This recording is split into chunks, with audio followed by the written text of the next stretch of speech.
Okay, Diana here, and I'm going to demonstrate step 2 of making the next section for the mystery quilt. This is my pattern, which my husband designed, and you want to make sure that you follow the directions of use a light fabric where it says light, and use a dark fabric where it says dark. There are two pieces that I put together. That I'm using. One's a dark and one's a light, and they're 3.5 inches wide. You are going to put right sides together, as you do whenever you sew two pieces of fabric together. And I didn't do this ahead of time, but to save time, I do it ahead of time. Make that crease. So, okay, this is the dark side, and you can always see, if you did it on this side, it would be harder to exactly know where the end of this is. So what's nice about this method is I flip it whenever I find it would be easier. So it's actually visually easier to see the red side up this time. Since the dark side is up, I'm going to put it against the dark side, and I'm going to put this crease line up against. I'm going to be sewing on that, so I need to leave a 1/4 inch edge. So because this is in a strip, it's easy to grab it and take it over to the sewing machine. But if you don't feel confident to do that, you can pin it so it doesn't move around. And you're going to do a tighter stitch when you paper piece, because you're going to end up tearing the paper off. So I put it on two. So it's a tighter stitch, and so the stitch doesn't come out. So you're going to start sewing on the solid line.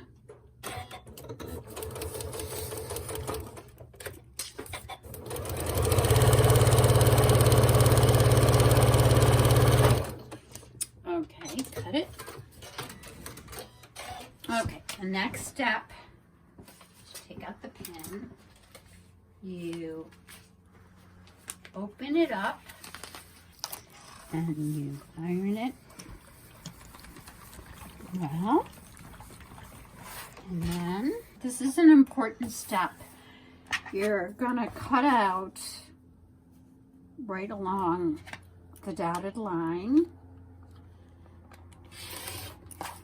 But on this side, you're only gonna be cutting it out exactly. Don't go down here when you cut, because you're going to be using this for your next piece. So you're going to cut it out, which out there.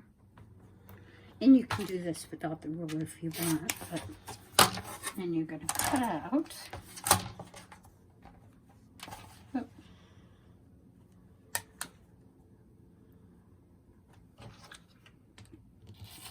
Right to the end. Oops, it didn't do quite.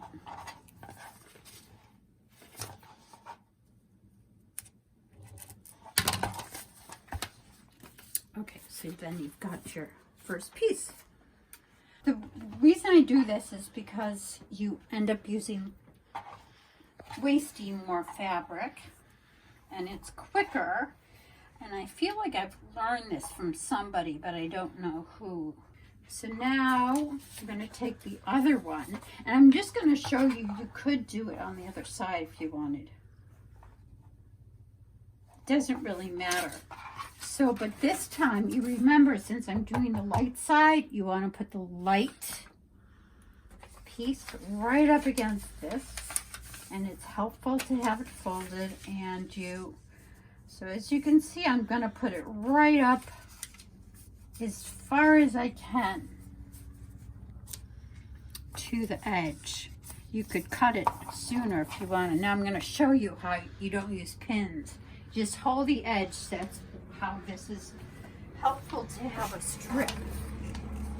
And you carefully open it up and you start sewing.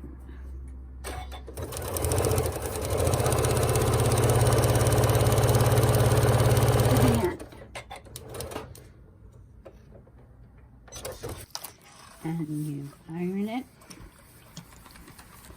well, and then you are going to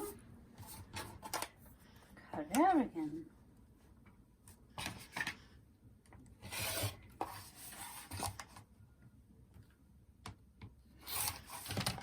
Now I'm just going to show you can move this around, easily move around, because I'm a lefty, so it's easier to do that.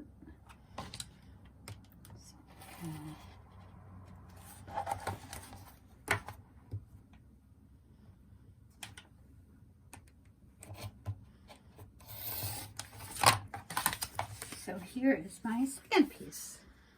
A very common mistake, especially, you know, you're doing one after the other, you kind of get mesmerized and you forget to do a step.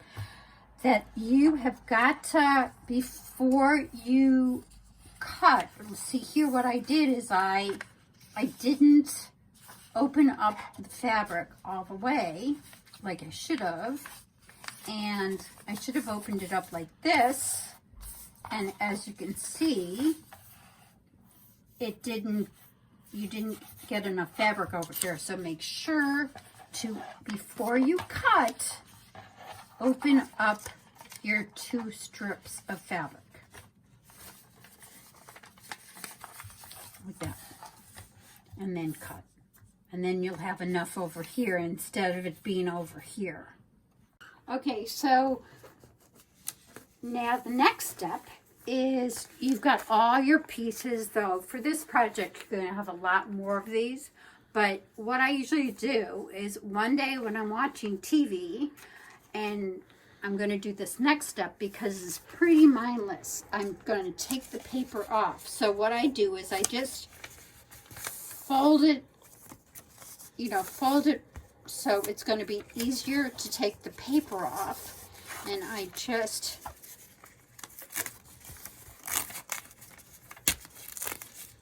and you can do this, I mean, I do it in front of the TV, but and then we're going to be doing these pieces are called AB1. So you want to make sure that the next month we're going to be doing AB2. So just keep the AB1 separate from the AB2. But, you know, it really doesn't matter because when you finally put the quilt together, you're easily going to see which is AB1 and AB2. But it is easier if you keep a pile of these all together. So just tear it close to the fabric and it'll come off easier. And like I said, I think it helps to fold it a bunch of times to just make that crease. Oops. So carefully tear it off and then it will come out cleaner. But if it doesn't, it doesn't. Okay, so now we're ready. Now that you've seen this paper piecing technique, give it a try. And I think it uses up less fabric.